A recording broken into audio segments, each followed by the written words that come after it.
Last আমাদের যে সেন্সাসটা হয়েছিল তো সেই ক্ষেত্রে তো আমরা দেখেছি কি বাঘের সংখ্যাটা বৃদ্ধি করেছে। অ্যান্ড এই কুলতলি ব্লকে তো আমাদের 17 বাঘটা রিপোর্ট হয়েছিল। কিছু সাব অ্যাডাল্ট ছিল যারা আবার আমরা দেখছি কি they are also heading towards adulthood.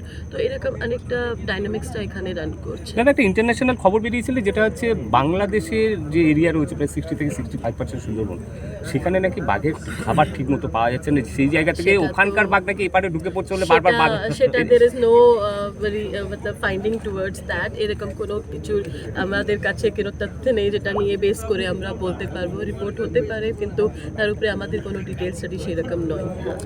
এই বাঘটাকে কোথায় ছাড়া হচ্ছে এখন দেখুন, আগে আমরা ওকে চেক আপগুলো করিনি, তারপরে as per instructions of senior অফিসারই আমরা ডিসাইড করতে পারবো কোন জায়গাতে রিলিজ করা হবে। টোটাল বাঘের সংখ্যাটা যদি একবার বলে দেন। 101 গোটা সুন্দরবনকে। ঠিক আছে, থ্যাংক ইউ। আমরা একটা ছবি তুলবো। ধরা পড়েছে। এখন প্রিলিমিনারি চেকআপটা হবে। চেকআপটা করার পরে যে আমরা দেখি ডক্টর বলবেন কি না কমপ্লিটলি ফিট আছে টু রিলিজ, তারপরে আমরা এটাকে as per instructions of senior officer আমরা বাঘটাকে রিলিজ করব। দাদা এবিপিটা উঁচু করে দাও। ডিসাইড করে বাঘটা বয়স কত আছে এবং মোটামুটি 10 বছরের মতো আছে। পূর্ণ বয়স রয়েছে, মেল আছে। ও কি যে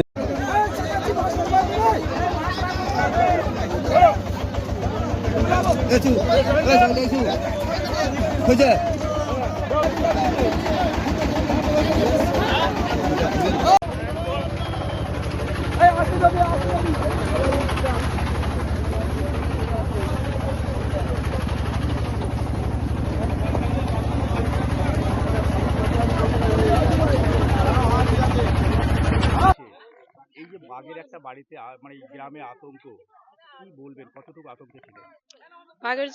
বাঘের জন্য অত্যন্ত আতঙ্কে ছিলাম, যাতে আমার মেয়ের মাধ্যমিকের পরীক্ষা শুরু হয়েছে আগামী দিন থেকে, যার জন্য বাঘটা ধরে নিয়ে গেছে। এটাই জন্য বন দপ্তরের পক্ষ থেকে আমার অসংখ্য অসংখ্য ধন্যবাদ, যাতে সবাই ভালোভাবে আমরা থাকতে পারবো বা আমার মেয়েও ভালোভাবে পরীক্ষা দিতে পারবে, কেননা আগের দিন থেকে পরীক্ষা স্টার্ট হয়েছে।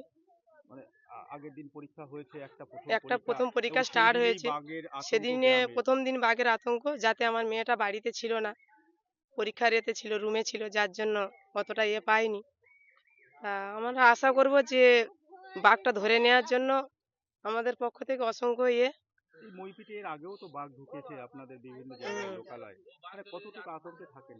আমরা প্রচন্ড ভয়ের মধ্যে থাকি, আতঙ্কে থাকি, যতক্ষণ না মানে বাঘটা নিরাপত্তা হচ্ছে বা যতক্ষণ না তারা আশ্রয় ধরে নিয়ে যাচ্ছে নিজেদের এতে। আমরা অত্যন্ত ছেলে মেয়ে তো স্কুল থেকে পড়াশোনা করে বাইরে যেতে হয়, সন্ধ্যেবেলা ফিরে ভয় থাকে, প্রচন্ড ভয় থাকে। যতক্ষণ না বাড়ি আসে তো আমরা তো ভয়ের মধ্যে থাকি, বা আমরা এগিয়ে যাই নিয়ে আসার জন্য। কি নাম আপনার? নাম? আমার নাম উজ্জ্বলা হালদার। বাঘ আছে। কত এজ আছে, কিভাবে এটা কখন ধরা পড়লো? আমাদের ডক্টরবাবু প্রিলিমিনারি যেটা চেক করে বলেছেন, তো মেল আছে, পূর্ণ বয়স মেল আছে, অ্যারাউন্ড 10 ইয়ার্স এজ হবে। 3:30 নাগাদ ধরা পড়েছে। ম্যাডাম, অবশেষে মইপিটের ত্রাস রয়্যাল বেঙ্গল টাইগার ধরা পড়লে একজন বনকর্মী আহত হয়েছিল, এটাকে আপনি কিভাবে দেখছেন? কারণ পরপর দুটো বাঘ কয়েক সপ্তাহের ব্যবধানে ধরা পড়লো। কনফ্লিক্ট একটু আছে, কিন্তু তার সঙ্গে সঙ্গে আমাদের রেসপন্সও আপনি দেখবেন কি কোনো সময় আমাদের টিম কোনো সময় সময়টা নষ্ট হয় না। যখনই কোনো দেখুন ওয়াইল্ড অ্যানিমালের মানুষ এখানে as far as Sundarbans is concern, এই সিচুয়েশনের মধ্যেই আমরা সবাই থাকি। এখানকার যে লোকাল লোক আছে ওরাও জানে কি বাঘও থাকবে, আমরাও থাকবো। তো সেই যে কো এক্সিস্টেন্সটা রয়েছে, সেই কো এক্সিস্টেন্সের মধ্যে কোনো সময় এরকম সিচুয়েশনটা ক্রিয়েট হয়ে যায়, কেন বাঘের সংখ্যাও অনেকটা বেড়েছে অ্যান্ড মানুষের সংখ্যা বাড়ছে, তার জন্য ইন্টারাকশনও একটু বেশি হচ্ছে বিটুইন হিউম্যান অ্যান্ড টাইগার। তো কিন্তু যখনই এরকম কোনো সিচুয়েশনটা অ্যারাইজ করছে, তার সঙ্গে সঙ্গে যে র্যাপিড আমাদের যে রেসপন্সটা থাকে, আমাদের যে টিম যে ফিল্ডে দাঁড়িয়ে থাকে, ওরা ইমিডিয়েটলি আমরা যে আছে রেস্কিউ করে অ্যানিমালটাকেও আমরা সুস্থভাবে আমরা জঙ্গলে ফেরত দিয়ে আসি। অ্যান্ড তার সঙ্গে সঙ্গে যে গ্রামের লোক আছে ওনাদেরকেও আমরা প্রোটেক্ট করতে পারছি। অ্যাজ টিল নাও যতই আমাদের ইনসিডেন্সেসটা রয়েছে, আমরা একটু আমাদের টিম খুব ভালোভাবেই কাজ করে অ্যানিমালটাকেও রেস্কিউ করেছে, গ্রামটাকেও প্রোটেকশনটা দিতে পেরেছে। এর আগে দেখা গিয়েছে লোকালয়ে বাঘ ঢুকেছিল, লালগড়ে বাঘের মৃত্যু হয়েছিল, মাসের পর মাস তাকে খোঁজা হয়েছিল। কদিন আগেও আমরা দেখেছি এরকম বাঘ চলে এসেছে, জিনাতকে ধরা হয়েছে খুঁজে। সেই জায়গায় প্রায় 15 ঘন্টার মধ্যে আপনারা সুন্দরবনের লোকালয়ে ঢুকে পড়া বাঘকে ধরে ফেললেন, ক্যাচ করলেন। এটা কত বড় সাফল্য সুন্দরবনের বনকর্মীদের ক্ষেত্রে?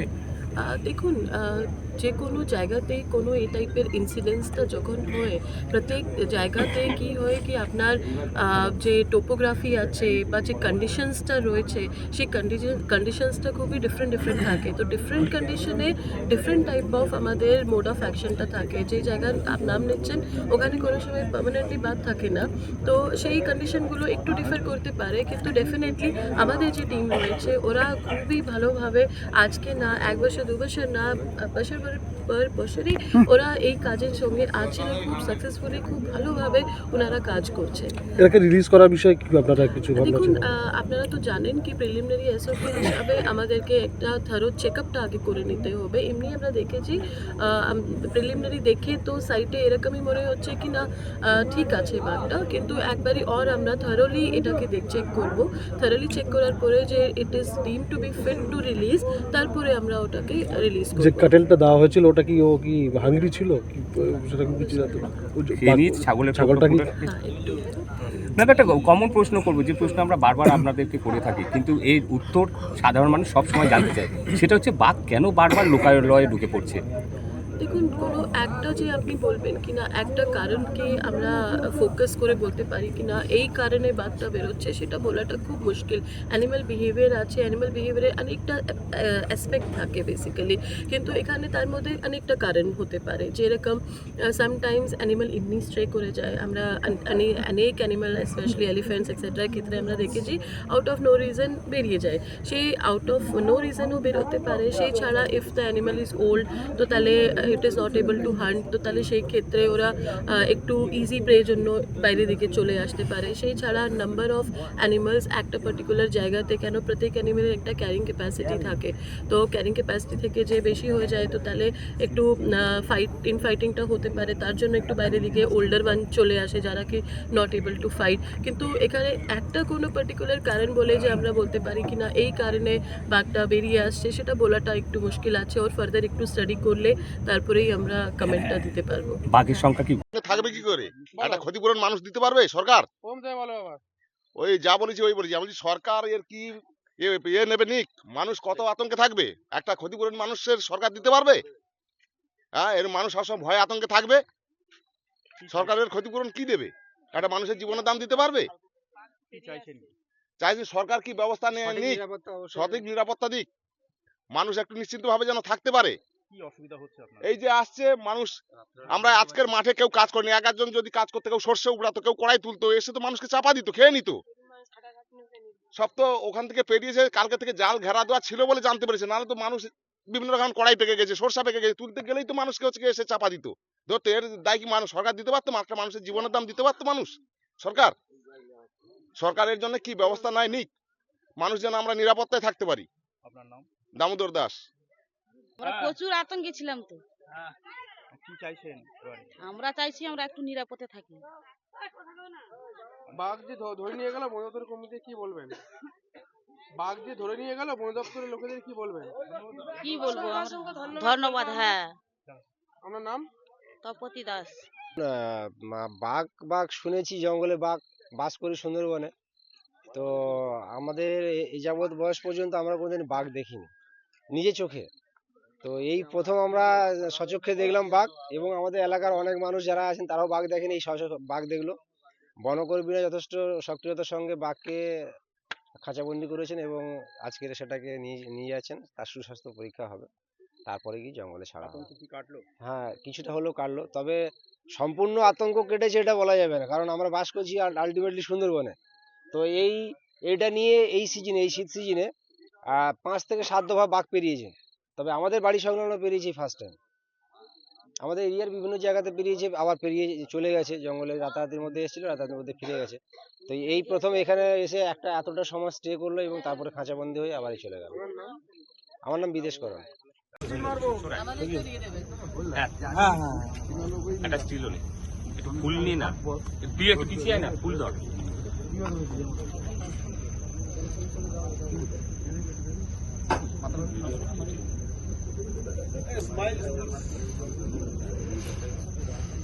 চলো ওকে। আমরা তো সবাই ভালো বলবো, কেননা সবাই নিয়ে চলে গেল।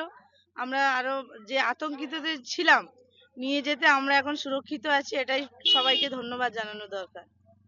এই যে বাঘ বারবার লোকালয়ে আসে, কতটুকু আতঙ্কে থাকে না? আমরা তো ভয়ে ভয়ে থাকি, বাচ্চা কাচ্চা নিয়ে সব ঘরের মধ্যে থাকি, আমাদের তো একটা ভয় আছে যে এই বাঘটা যে চলে গেল, আমরা এখন খুব ভালো মনে খুব সাহস আছে এখন। আর যে বাঘটা ধরা পড়েনি এতক্ষণ, আমরা তো সবাই আতঙ্কিত ছিলাম।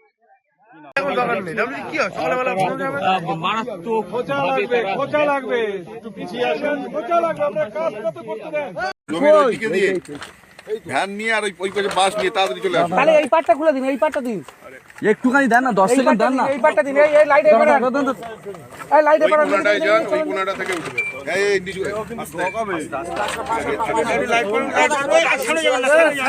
সাইডটা দিন, সাইডটা দিন আমাদের। পরেশবাবু ছেড়ে দিন।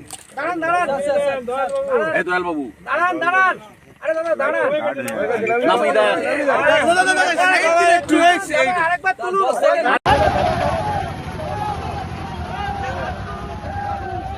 একটু দেখাও।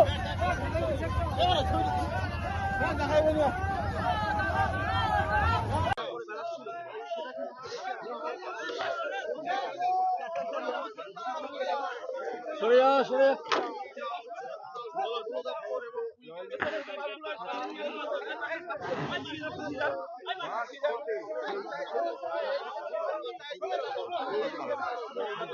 সহজেই অনুমান করা যায়।